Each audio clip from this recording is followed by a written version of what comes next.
destructive pattern. Hello বন্ধুরা, কেমন আছো সবাই? আজ তোমাদের সাথে আরেকটি নতুন গল্প শেয়ার করব। মুভিটি অনেক সাসপেন্সপূর্ণ। গল্পটি শেষ পর্যন্ত শুনলে অনেক আশ্চর্য হবে।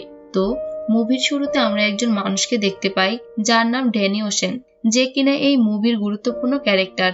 এই দৃশ্যে আমরা দেখতে পাই সে জেল থেকে ছাড়া পেয়েছে এবং নিজের ক্রাইম পার্টনার রাস্টি রায়ানের সাথে দেখা করে, যেখানে ড্যানি জেল থেকে একটা কন্ডিশনে ছাড়া পেয়েছে। সেটা হচ্ছে সে তার এই শহর ছেড়ে যেতে পারবে না, কিন্তু সে এই আইন মান্য করেনি। পরের দৃশ্যে আমরা দেখতে পাই রাস্টি এবং ড্যানি ক্যালিফোর্নিয়া থেকে লাস ভেগাসের উদ্দেশ্যে রওনা হয়। এখানে তারা দুজন তাদের একজন পুরাতন সঙ্গী রুইবেনের সাথে দেখা করে, যেখানে তারা দুজন রুইবেনকে একটি চুরির প্ল্যান শোনায়। প্রথমে তো রুইবেন মানা করে দেয়, কিন্তু চুরি করার সম্পূর্ণ প্ল্যান জানার পর রাজি হয়ে যায়। মূলত তাদের সবার প্ল্যান হচ্ছে লাস ভেগাসের 3টি বড় ক্যাসিনোকে লুট করা, আর ওই 3টি ক্যাসিনোর মালিক হচ্ছে টেরি। রুইবেনের সাথে টেরির একটি পুরাতন শত্রুতা ছিল, যার কারণে রুইবেন ওই প্ল্যানে রাজি হয়ে যায়। এর সাথে সাথে রুইবেন তাদেরকে আর্থিক সহায়তা করে। তারপর তারা আলোচনা করছিল তাদের প্ল্যান। তারা বলছে বেলাজিও নামে একটা ক্যাসিনো আছে, যেটা কিনা সবগুলো চাইতে বড় ছিল। 3টা ক্যাসিনোর টাকা এই ক্যাসিনোতে এসে জমা হতো।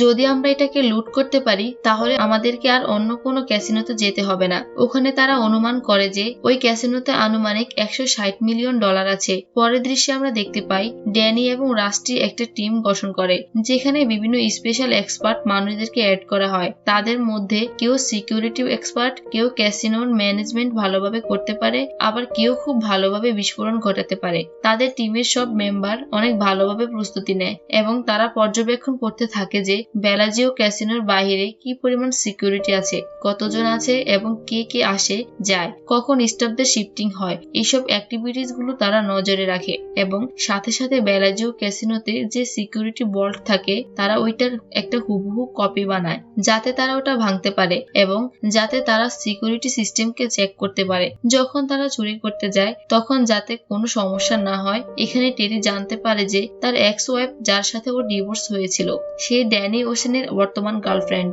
আর এখন যেহেতু টেরি ড্যানির ব্যাপারে জানতো, তাই যেদিন চুরি করার প্ল্যান করা হয়, সেদিন ড্যানি সরাসরি ক্যাসিনোতে বসে পড়ে, যাতে সে সবার নজরে আসে।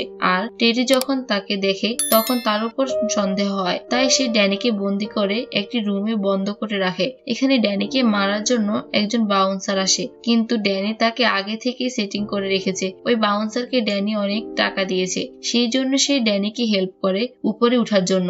যেখানে আমরা দেখতে পাই ড্যানির কিছু টিম মেম্বার ওই রুমে প্রবেশ করে, যাতে তারা ওই সিকিউরিটি রুম পর্যন্ত পৌঁছাতে পারে, কারণ ওখানে ভল্টটি ছিল যার মধ্যে অনেক টাকা আছে। তখন তারা ওই ভল্টের রুমের কাছে পৌঁছে যায়। ওখান থেকে তারা ভল্টটি সিজ করে এবং তাদের টিম ওখানে কাজে লেগে যায়। তারপর আমরা দেখতে পাই রাস্টিকে, যে কিনা একটি মোবাইল ফোন দিয়ে টেরিকে বলে আমার সাথে ড্যানিকে কথা বলিয়ে দাও। যখন ড্যানির সাথে কথা বলতে গিয়ে রাস্টির সাথে কথা হয়, সে টেরিকে বলে তোমার ভল্ট সিজ করা হয়েছে, যার ফলে তুমি টাকা নিয়ে বাইরে যেতেও পারবে না, এমনকি তোমার কোনো লোক বাহির থেকে ভিতরে আসতে পারবে না। এর চাইতে ভালো হয় তুমি অর্ধেক টাকা আমাকে দিয়ে দাও এবং অর্ধেক টাকা তুমি তোমার কাছে রেখে দাও। তোমার কাছে শুধু এই অপশনটি আছে। টেরি ক্যামেরা দিয়ে তার ভল্টটি দেখছিল।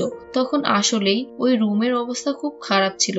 তাহলে সত্যিই দেখতে পায় যে ওই রুমের মধ্যে চোর ঢুকেছে এবং রুমটি ভেতর থেকে বন্ধও ছিল। তারপর আমরা দেখতে পাই যে একটা সয়ার টিম একটি গাড়িতে করে আসে। সয়ার টিম মূলত এমন একটা টিম যেটা কিনা স্পেশাল পুলিশের একটি বাহিনী। তারপর তারা বিল্ডিং এর মধ্যে এন্টার করে। সয়ার টিম এবং বল্টের কাছে থাকা চোরের মধ্যে অনেক গুলি বর্ষণ হয়, আর এখানে সয়ার টিম একটা বড় ধরনের বিস্ফোরণ ঘটায়। যখন বিস্ফোরণটি করে, তখন তার ভিতরে থাকা যতগুলো টাকা ছিল, তার সাথে সাথে এগুলো নষ্ট হয়ে যায়। আর কিছুক্ষণ পরেই সয়ার টিম ওখান থেকে বাহির হয়ে যায় তাদের জরুরি আইটেম নিয়ে। টেরি এখানে অনেক চিন্তিত হয়ে পড়ে এবং সে বারবার ভিডিও ফুটেজ দেখছিল।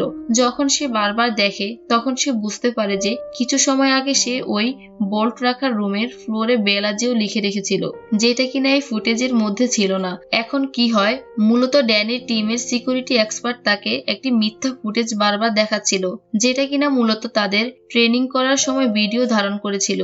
আর এখানে ড্যানি এবং তার টিম টেরিকে বোকা বানিয়ে টাকা নিয়ে চলে গেছে। তারপর আমরা জানতে পারি যে সয়ার টিম আর অন্য কেউ ছিল না, তারা মূলত ড্যানির এক্সপার্ট টিম ছিল।